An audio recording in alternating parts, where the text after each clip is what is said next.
Aqui é a Dayana, do site Músicas para a Missa, e hoje nós vamos falar sobre as partes fixas da missa. Mais especificamente, vamos falar do ato penitencial. E numa próxima oportunidade a gente fala das outras músicas. Hoje eu estou aqui com o Leandro, um grande amigo do nosso site, e o Leandro tem nos ajudado muito em relação ao site para estar sempre me orientando, né, se uma música é ou não litúrgica, fez algumas revisões no site. A gente sabe que ainda tem muito a melhorar, mas com a ajuda dele, aos poucos a gente vai tirando as músicas que não são adequadas e a gente vai substituindo pelas corretas. Eu confesso que eu tinha muita preguiça de estudar sobre liturgia, porque eu já fui em várias formações, como eu falei para vocês no workshop que a gente fez no último mês, e ia naquelas reuniões, né, ou mesmo informações, e era só lido documentos, não era uma forma simples de conseguir assimilar. E aí, quando a gente conheceu o Leandro, foi realmente assim um divisor de águas para o site, porque ele começou a orientar a gente de uma forma muito mais simples. E aí eu comecei a me interessar novamente por liturgia. Confesso que isso foi um grande erro, porque o site poderia estar com músicas adequadas há muito tempo, e infelizmente não o teve por causa desse meu descuido, preguiça mesmo. E agora, graças a Deus, com a orientação dele, a gente está caminhando aí, né, rumo a um site bem mais litúrgico, bem mais correto, conforme a igreja nos pede. Como muitas pessoas têm dúvidas, né, sobre se a música é ou não é litúrgica, sobre as partes fixas, então a gente vai começar falando disso. E eu vou deixar o Leandro agora se apresentar, e aí a gente vai começar falando sobre o ato penitencial. Olá, sou o Leandro Evaristo. Falo aqui da Diocese de São José dos Campos. Desde 2009 estou aqui nessa diocese, mas atuei muitos anos na Diocese de Osasco. E de tantos trabalhos que eu fiz, tem um curso muito bacana que a CNBB tinha, chamado CEUMU. Esse curso, infelizmente, não existe mais. Eram 3 anos consecutivos em agudos. Também estudei regência. Hoje eu sou regente do coro diocesano aqui da Diocese, também de São José dos Campos.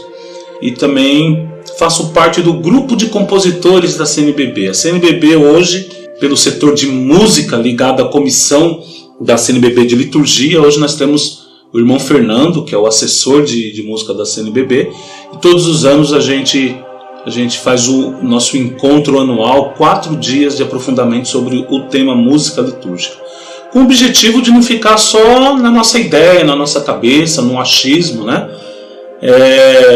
Para a gente desenvolver o nosso repertório. Nosso trabalho de criação de repertório pós-Concílio Vaticano II, nós estamos ainda começando, é uma caminhada. Eu escuto a Daiane falando do site, dos erros, né? Os erros ainda são normais, né? A gente não tem que se culpar por não saber. O problema é quando a gente sabe que está errado e a gente continua. Então esse é o nosso bate-papo aqui para a gente conseguir chegar a um caminho, a direcionar um caminho. Não é algo que você vai falar assim, não, tem que ser assim. Mas é dentro de um entendimento. Mais do que você escolher música baseado no padre, o padre gostou, o padre pediu. Mais do que nós ficarmos desse assunto, é a gente entender e caminhar para o que a igreja nos pede. Então isso que é o melhor, né? Porque senão a gente vai ficar a vida inteira, e hoje nós não somos uma igreja só de padres, uma igreja de leigos, ativos, participantes, comungantes, dizimistas. Então a gente atua diretamente, é uma igreja com leigos atuantes. Então isso nos dá o direito também de conhecer um pouquinho, aprofundar, estudar, para que a gente ajude a comunidade a crescer, junto com o pároco, junto com o seu vigário, né? Então, esse entendimento, a gente vai crescer. A primeira coisa que nós temos que pensar é: nós acreditamos que a Igreja Católica é a Igreja de Jesus Cristo? Eu imagino vocês dizendo sim. Opa, então a gente tem um primeiro ponto em comum. Segundo ponto, nós acreditamos que a Igreja é mãe e nos ensina? Opa, acho que eu ouvi também.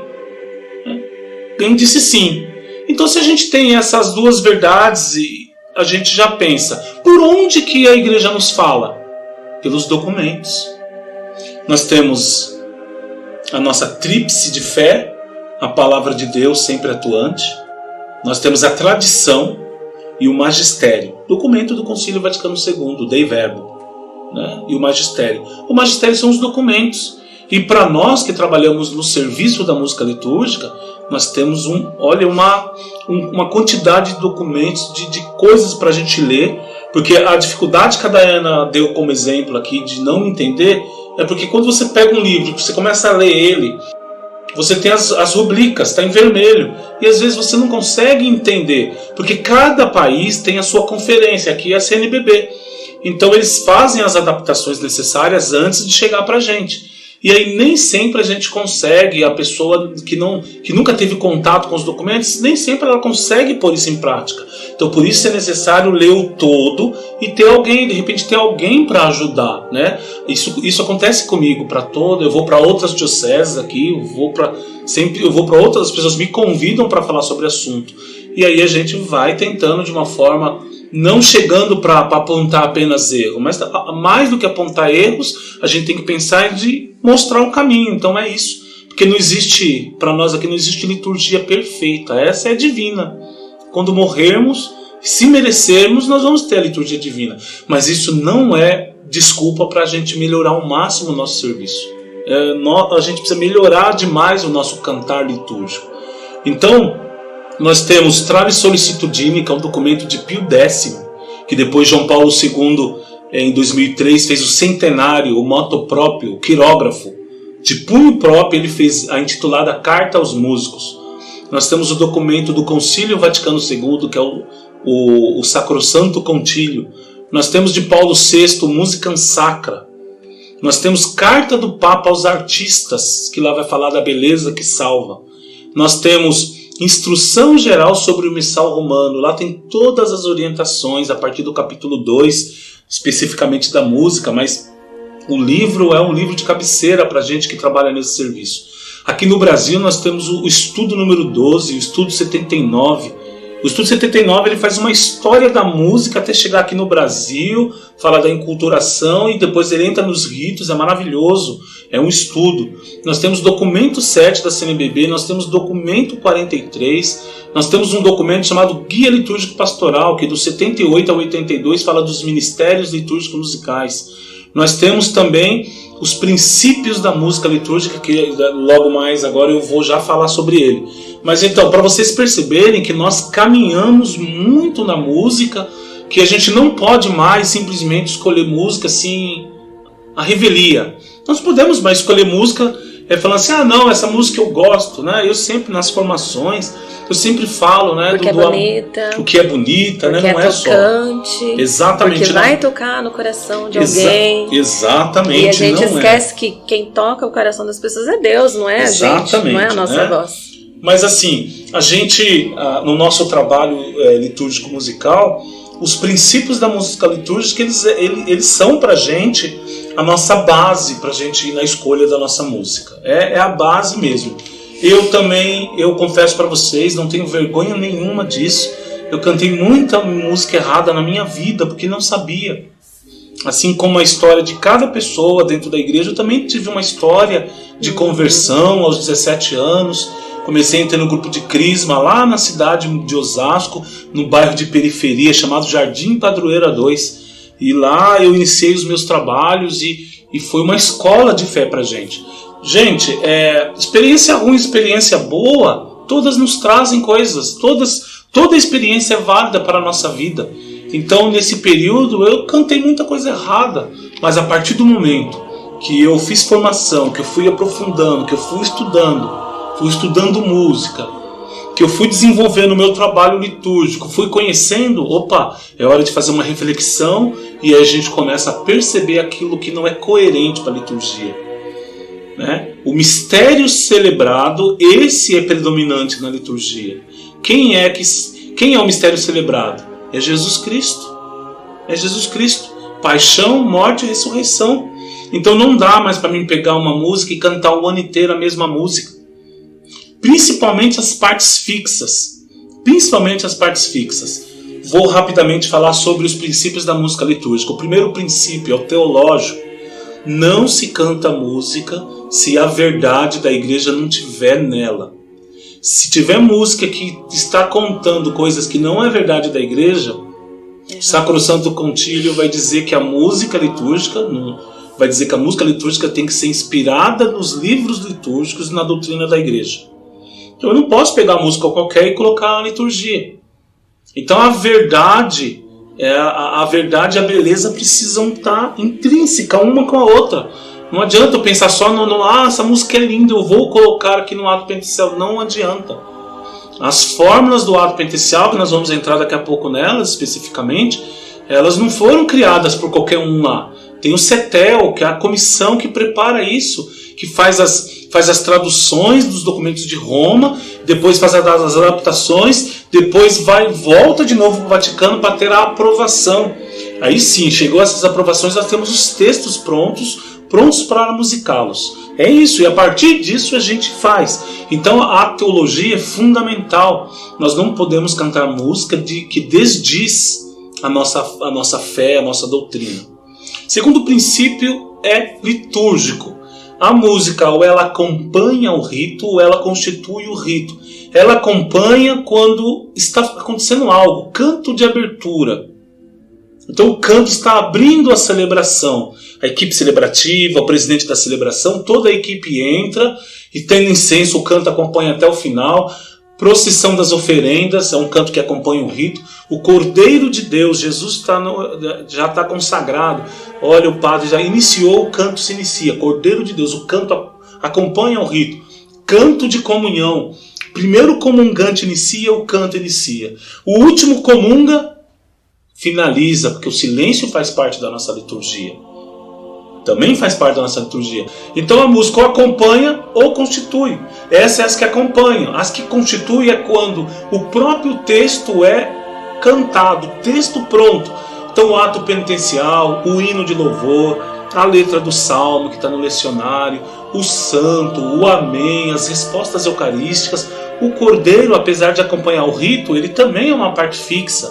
Então ele se enquadra nos dois, então é importantíssimo. Então a música, ela acompanha o rito ou constitui o rito. Então esse é o princípio litúrgico. Falamos do teológico, litúrgico, o pastoral. O que é o princípio pastoral?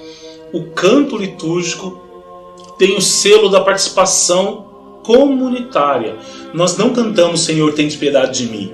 Nós não dizemos eu te louvo, eu te bendigo. Não, nós falamos nós vos louvamos, nós vos bendizemos, nós vos damos graça. Não é isso que a gente canta isso no Glória? Então o canto litúrgico, ele cabe o nós. O canto litúrgico, ele é só eu quando o salmista está dizendo, né, dele, o salmista. Mas mesmo assim, quem canta o salmo, ele fala em nome da comunidade.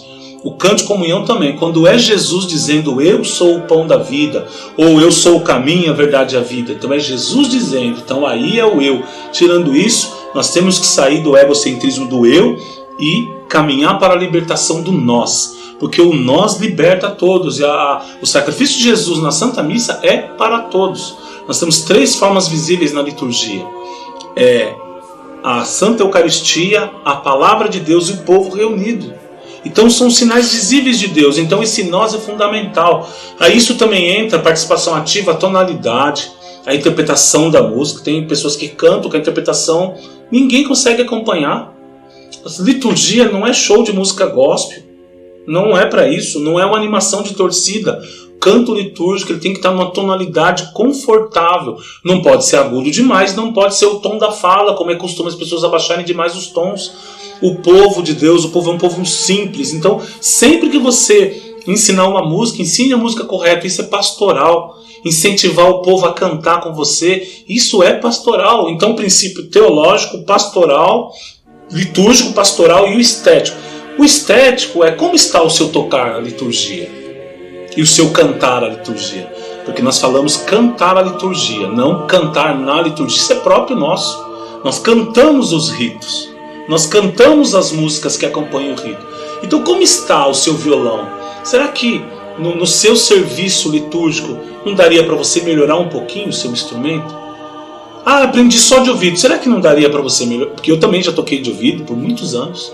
Eu também, o chamado de ouvido que você aprende lá os acordes. Mas eu fui estudar, porque para Deus é tudo melhor. É lógico que a gente sabe as diversas realidades Brasil afora, né? Tem locais que nem missa tem locais que que tem uma pessoa mais simples do mundo tocando. Então assim, tudo é a questão de você perceber as suas condições. Mas hoje a maioria das pessoas, pelo que a gente vê que acessa aqui o site Músicas para a Missa, são pessoas que têm facilidade com as redes sociais. Então, se você tem facilidade com as redes sociais, você consegue melhorar o seu tocar, o seu cantar. A técnica vocal nasceu na igreja, sempre fez parte dos mosteiros para desenvolver, porque a comunicação se dá pela pronúncia. Então você precisa melhorar. Você precisa melhorar. A gente, às vezes, a pessoa fala assim: mas Deus é simples. É verdade, Deus é simples. Ele acolhe o seu louvor, mas a gente precisava melhorar.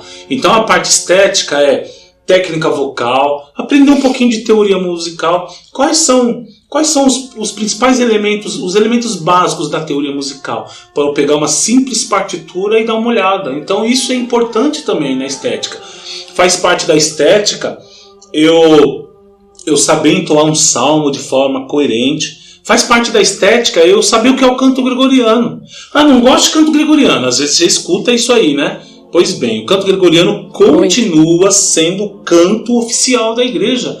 Assim como o instrumento órgão continua fazendo parte, é o instrumento oficial, assim como o latim. Né? Não foi abolido, como as pessoas falam, foi abolido. Sempre quando alguém fala isso para mim, eu falo: mostra onde está escrito. Aí ninguém consegue encontrar esse bendito documento. Porque o concílio, ao contrário, o vernáculo, a nossa língua é a exceção. Nós todos recebemos uma licença para cantar e rezar na nossa própria língua, que foi uma bênção isso, né? O concílio foi muitas outras bênçãos que tivemos, mas foi uma bênção poder cantar na nossa própria língua. Mas a gente precisa saber o que é o canto gregoriano, o que foi esse canto que passou séculos. A escrita chamava neuma, nem chamava partitura ainda. A partitura veio a partir do ano 1000 com Guido de Arezzo, né? Monge beneditino calmondense. Mas o que é essa escrita? Como veio, né? Os mosteiros conseguiram preservar a fé pela doutrina nas próprias músicas. Então é uma maravilha da nossa igreja. E a polifonia sacra, que ela ganhou uma grande forma com o avanço do protestantismo lá na divisão de Lutero.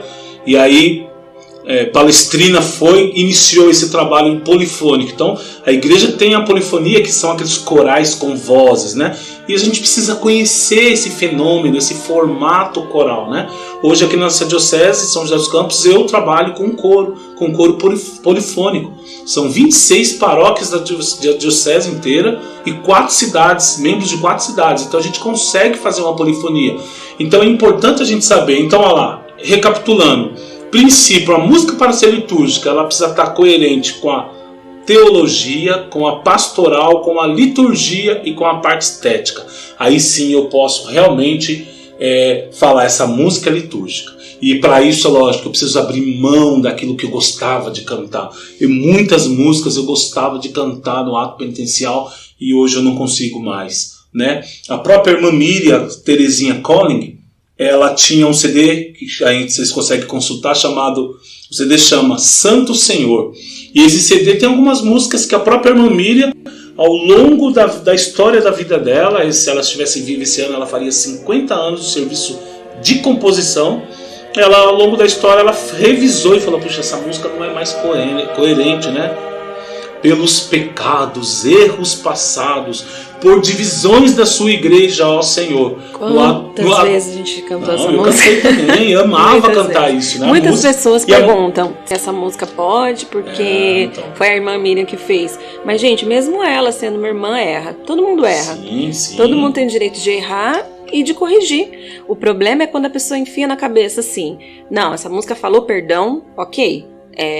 De ato penitencial. Ou então, essa música, ela fala: Senhor, tem piedade de nós, no refrão. Não, então ela tá certa. Independente do que ela disser nas estrofes, se ela tá com ou Senhor, tem piedade no refrão, ou Kyrie eleison, ela tá certa. E não é assim. Daqui a pouco o Leandro vai falar pra vocês das fórmulas e vocês vão ver que tem um porquê ter essas estrofes coerentes, corretas. Então não adianta esse pensamento: falou perdão, falou Senhor, tem piedade, a música já tá correta. Não é assim.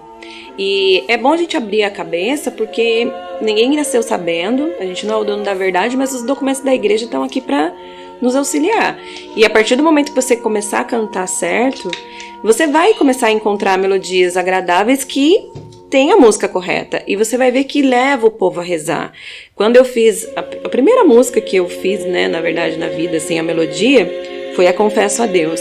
E quando eu vi o povo cantando aquela música, me deu assim uma vontade de chorar enorme. E tava só eu e meu marido tocando na missa, então eu não podia chorar, porque depois eu não ia ter voz para cantar o resto da missa. E foi muito emocionante, porque eu pensei naquele momento, poxa, eu tô cantando uma música coerente, certa, né, com as fórmulas corretas, uma música que eu coloquei a melodia, e que as pessoas estavam muito envolvidas, né? Porque as pessoas têm essa preocupação. Se o povo não se envolver, se o povo não ficar emocionado, não tá valendo. E eu via que até aquela senhorinha mais simples, que eu conheço há tantos anos lá na igreja, cantou a música. E cantou e conseguiu, né, cantar pensando no que dizia aquela letra. E aquilo foi muito importante para mim. E até o final da missa ela falou para mim, nossa, eu nunca vi uma música que falasse o que é correto. Olha só, isso que era uma senhorinha.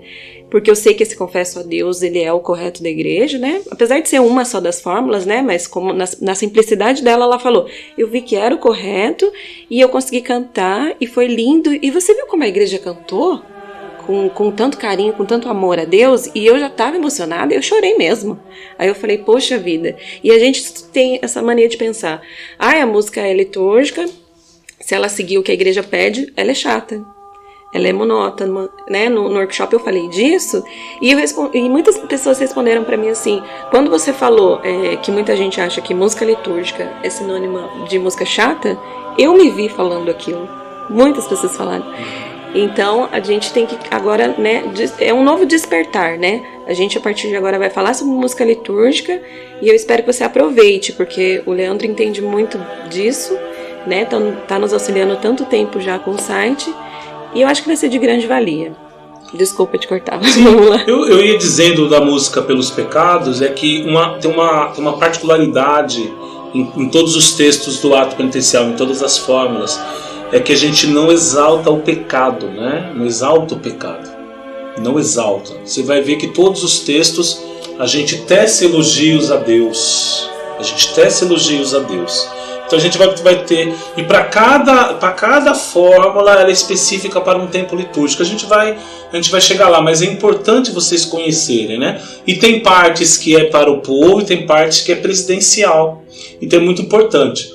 Então vamos lá, a primeira fórmula conhecida que está no missal. O missal é o documento, o livro de oração que o presidente da celebração utiliza lá durante a missa. Esse é o missal. E lá no início do missal tem lá aquela instrução, e depois da instrução começa os ritos da missa, ritos iniciais. Só que nós não vamos falar dos ritos iniciais. Vamos falar das fórmulas. Então a gente tem a primeira fórmula conhecida, né? Primeira fórmula, e essa primeira fórmula você pode cantar todo ano, para todo o tempo, todos os tempos litúrgicos. Aliás, a primeira e a segunda fórmula, principalmente a primeira e a segunda, você pode cantar em todo o tempo. E é uma das poucas fórmulas que ficou depois do Concílio Vaticano II. Né? A partir do Concílio Vaticano II ficou, mas ela era da missa antiga, né? Que eu confesso, então confesso a Deus Todo-Poderoso, a vós irmãos e irmãs que pequei muitas vezes por pensamentos e palavras, atos e omissões. Aí a rubrica diz, batendo no peito, por minha culpa, minha tão grande culpa, e peço à Virgem Maria, aos anjos e santos, e a vós irmãos e irmãs, que roguei por mim a Deus nosso Senhor. Pode olhar, que aqui fala eu, porque ela ficou da missa antiga, né? Que a missa hoje a gente chama de missa extraordinária ao rito romano, conforme o Sumório Pontifico, né? O documento do Bento XVI. Então essa fórmula, eu conhecia essa fórmula, mas eu fazia errada, porque eu cantava, a própria irmã Miriam gravou a música do André Zamur, e que ela dizia, a gente cantava, eu confesso a Deus e a vós irmãos. A gente cantava, Senhor, piedade. Quando você vai olhar as rubricas do ato penitencial, você descobre que não, que você tem que cantar o confesso, cantar ou rezar. O presidente da celebração vai lá, Deus Todo-Poderoso, tenha compaixão de todos nós, perdoa os nossos pecados, nos conduz à vida eterna. Amém. Aí vem a invocação. Senhor, tende piedade de nós. Cristo, tende piedade de nós. Ou em grego, as pessoas pensam que o Kyrie é latim, não é latim, é grego, né? Kyrie eleison, Christi eleison. Então, entenderam? Então, confesso a Deus, a absolvição do presidente da celebração, depois vem o Senhor tem de piedade. Então, as novas composições do confesso a Deus, todas já estão saindo. Os novos compositores já receberam essa orientação para compor desta forma, da forma mais coerente. Então, normalmente, a gente junta os dois, mas o ideal mesmo é dessa forma. Toda mudança, gente, não é radical. Toda mudança a gente vai tendo um período de maturação, de assimilação. Então, tenho muita tranquilidade na hora de... Não adianta, às vezes, eu já vejo algumas pessoas muito afoitas, participam de formação, depois comentam, não vejo a hora de chegar na minha comunidade para esfregar isso na cara. Não, formação litúrgica não é para isso. Formação litúrgica primeiro é para a gente. Primeiro é para o meu entendimento. Aí sim, eu entendi, agora eu vou distribuir, eu vou partilhar, eu vou compartilhar com as pessoas que não entenderam ainda. É isso, né? E às vezes você vai encontrar um padre também que não assimilou dessa forma. Às vezes alguns padres se assustam comigo quando eu falo, vamos cantar esse confesso a Deus, só que a gente vai ter a absolvição primeiro. Ué, mas como assim? E aquela outra parte? Depois da missa, conforme está no missal. Aí o padre me cara, nossa, é verdade, né? Então assim, as pessoas vão fazendo, não é maldade, ninguém faz isso, vou praticar uma maldade, ou um erro litúrgico, não. É que é mais coerente, né, se for desta forma, conforme o missal. E a gente consegue, né, com essa tecnologia toda a nosso favor. Segunda fórmula, muito linda, muito expressiva. A segunda forma é a opção para o ano inteiro, para todo o tempo litúrgico. Presidente, tende compaixão de nós, Senhor, o povo, porque nós somos pecadores. O presidente, manifestai, Senhor, a vossa misericórdia e todos, e dai-nos a vossa salvação.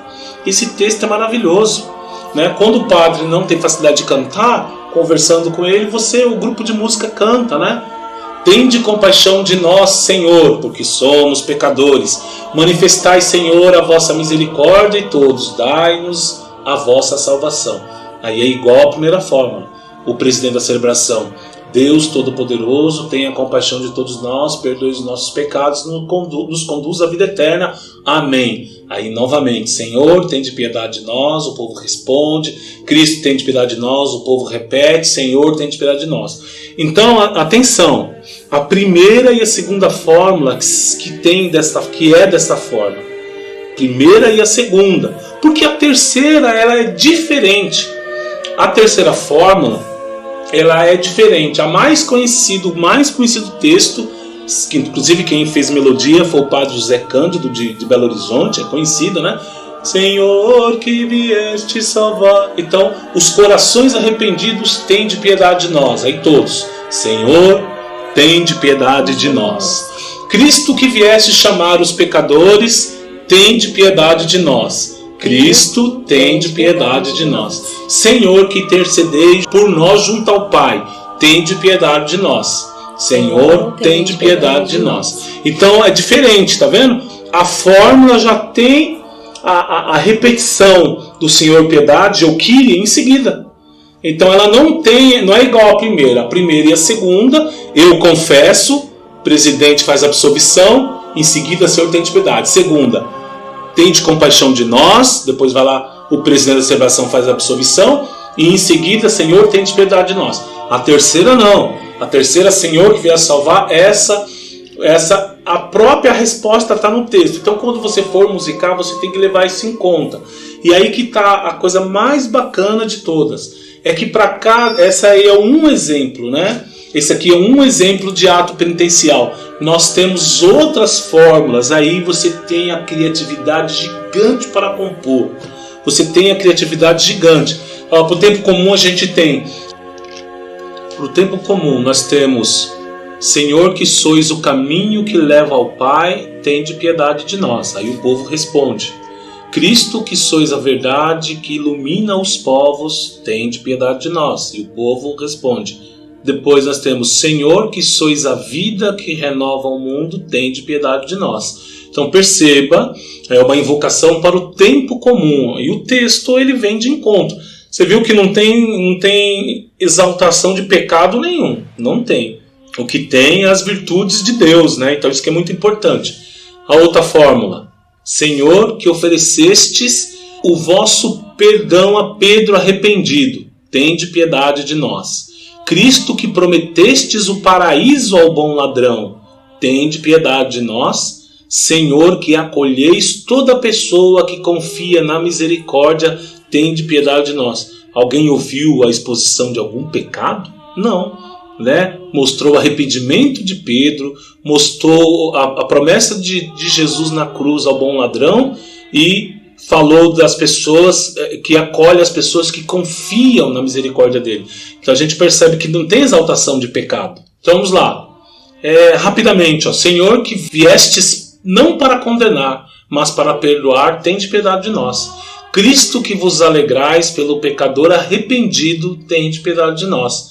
Senhor que perdoai a quem muito ama, tende piedade de nós. Então se percebe, todas as características são iguais e nós estamos ainda no tempo comum.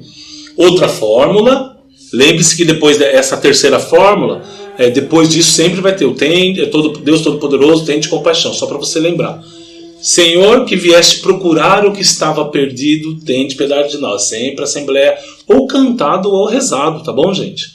Cristo que viestes dar vida em resgate de muitos, tende piedade de nós. Senhor que congregais na unidade os vossos filhos dispersos, tende piedade de nós.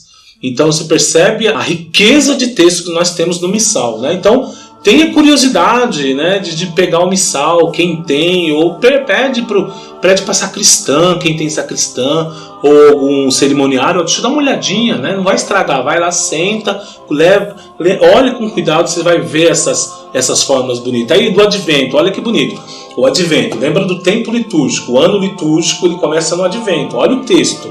Lembre-se, aí você tem que estudar um pouquinho sobre o tempo litúrgico para perceber do que se trata. A primeira e segunda semana é a parousia, né? É a segunda vinda de Jesus. Mas aí depois começa a primeira vinda, vai se aproximando Nossa Senhora até chegar ao Natal. Então presta atenção no que o texto vai dizer. Primeira fórmula: Senhor que viestes ao mundo para nos salvar.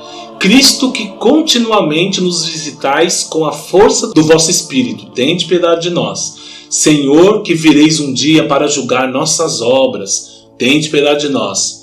Segundo exemplo: Senhor que vindes visitar vosso povo na paz, tende piedade de nós. Cristo que vindes salvar o que estava perdido, tende piedade de nós. Senhor que vindes criar um mundo novo, tende piedade de nós. Olha que riqueza, né? Isso do Advento, duas formas. Olha agora o Natal, que maravilha. Pense no tempo do Natal, não só na noite de Natal, mas no tempo de Natal. Senhor, Filho de Deus, que nascendo da Virgem Maria, vos fizestes nosso irmão, tende piedade de nós. Eu estou passando rápido para que vocês tenham o primeiro contato com todas as formas. Sempre, tende piedade de nós, tem a repetição. Cristo, Filho do homem, que conheceis e compreendeis nossa fraqueza, tende piedade de nós. Senhor, Filho primogênito do Pai, que fazeis de nós uma só família, tende piedade de nós. Que riqueza de fórmula. Olha outra fórmula, segunda fórmula de Natal. Senhor, Rei da paz, tende piedade de nós. Cristo, luz nas trevas, tende piedade de nós. Senhor, imagem do homem novo, tende piedade de nós. Observa o que eu falei. Não se exalta o pecado, se exalta a grandeza de Deus. Tecemos elogios a Deus. Olha agora da quaresma, que maravilha. Pensa no período do quaresmal, nesse grande deserto quaresmal, nesse período que a igreja nos convida a viver a quaresma com abstinência, jejum, penitência, oração, caridade. Senhor, que nos mandastes perdoar-nos mutuamente antes de aproximarmos do vosso altar, tende piedade de nós. Cristo, que na cruz destes o perdão aos pecadores, tende piedade de nós. Senhor, que confiastes à vossa igreja o ministério da reconciliação, tende piedade de nós. Olha o próximo, o segundo. Senhor, que na água e no Espírito nos regenerastes a vossa imagem, tende piedade de nós. Cristo, que enviais o vosso Espírito para criar em nós um coração novo, tende piedade de nós. Olha, observe, gente, Observe a quaresma, a gente reza o tempo inteiro, criar em mim um coração que seja puro. Olha o salmo, né? Olha a terceira parte desse mesmo. Senhor, que nos tornastes participante do vosso corpo e do vosso sangue, tende piedade de nós. Tem uma terceira opção. Senhor, que fazeis passar da morte para a vida, quem ouve a vossa palavra, tende piedade de nós. Cristo, que quiseste ser levantado da terra para atrair-nos a vós, tende piedade de nós. Senhor, que nos submeteis ao julgamento da vossa cruz, tende piedade de nós.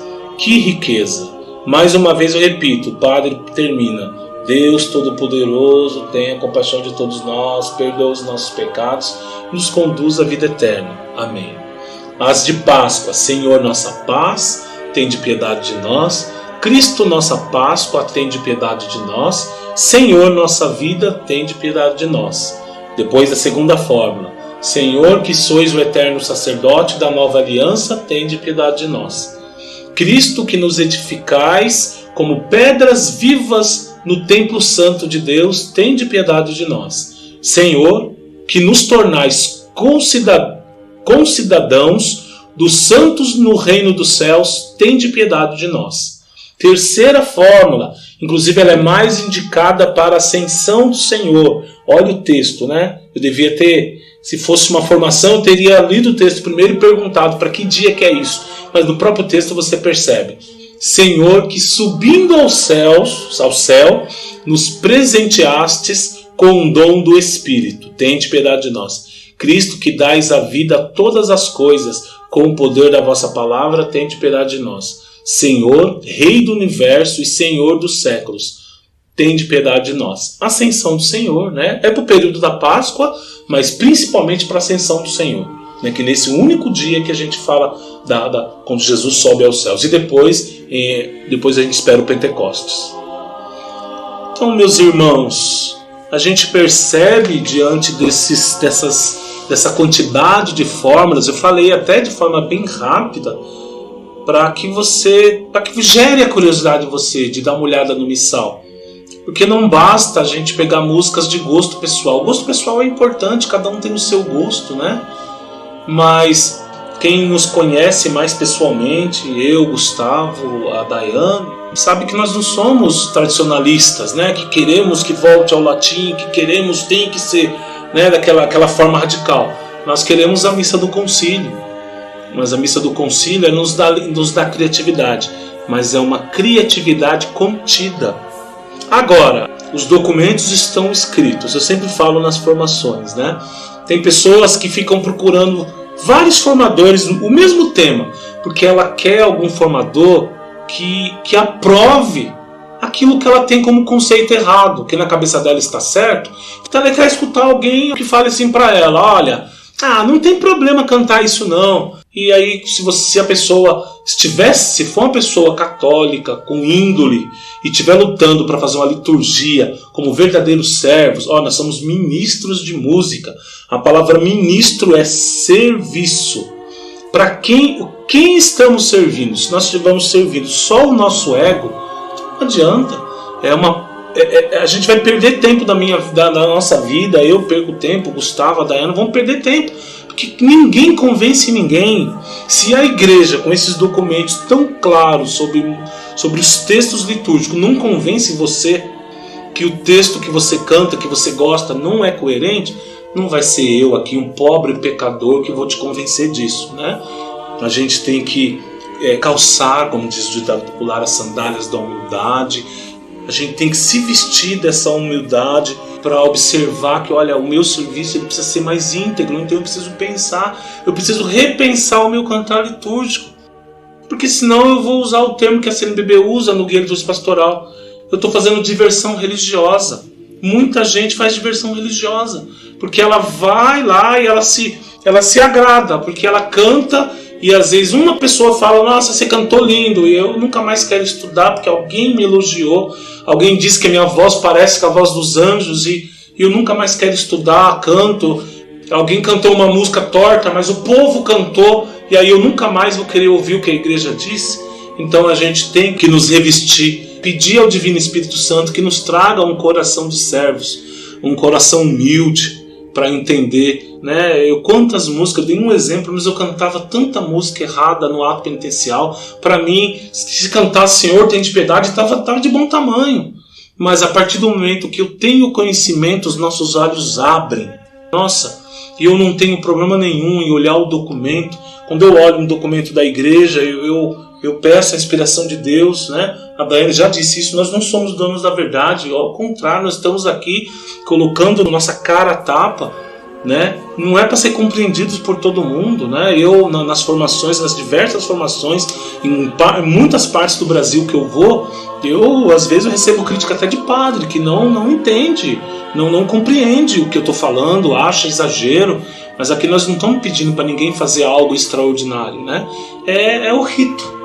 Nós temos várias opções de rito, várias opções de texto do ato penitencial. O que a gente tem que ter de verdade é dobrar o nosso joelho diante do Santíssimo, ou na reflexão da palavra de Deus, ou em oração com os nossos amigos, com os nossos da família, com os nossos irmãos, e pedir que o Espírito Santo nos ilumine para seguir o melhor caminho, e que eu tenha humildade de aceitar quando uma música não é coerente para a liturgia. Eu já abri mão de mais de 50 músicas que não eram litúrgicas. Parecia que estava arrancando um pedaço de mim. Só que ao eu olhar para trás e ver o tanto música que eu abri mão, eu descobri que a música na liturgia ela não é para animar a galera. Ela tem uma funcionalidade, ela presta um serviço. Então, se você fizer o seu serviço litúrgico bem feito, você vai estar edificando não só a pessoa que participa cantando ou escutando, mas ela vai edificar você como servo de Deus. Vai edificar você. Então, que a gente tenha humildade, que a gente aprenda a ouvir o que a igreja nos diz. E vamos parar de achar. E vamos ver o que a igreja nos tem. E aos poucos a gente pode mudar esse cenário Brasil. E se você quiser ver as fórmulas do Missal Romano, eu vou deixar o link aqui com o nosso e-book do Ato Penitencial.